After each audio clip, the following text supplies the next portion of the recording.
Мужчина заходит в магазин и видит странное зеркало с табличкой. «Волшебное зеркало, скажи правду, и ты будешь поражен. Лги, и ты исчезнешь». Любопытный он говорит: «Я самый красивый парень на свете». Его друг заходит и говорит: «Я чрезвычайно богат». Наконец ребенок заходит и говорит: «Я люблю учиться». Мораль. Иногда даже магия знает, когда ты блефуешь. После этого инцидента в магазине стало популярно рассказывать истории о зеркале. Каждый день люди приходили, чтобы проверить, действительно ли зеркало волшебное. Некоторые пытались обмануть зеркало, но исчезали один за другим. Вскоре магазин стал местом, где собирались все желающие узнать правду о себе. И хотя многие исчезали, другие находили в себе смелость говорить правду.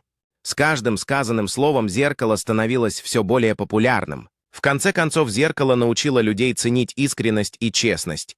С тех пор магазин не закрывался и стал местом притяжения для искателей правды. И хотя некоторые по-прежнему исчезали, в основном люди выходили с улыбками и осознанием своей истинной ценности.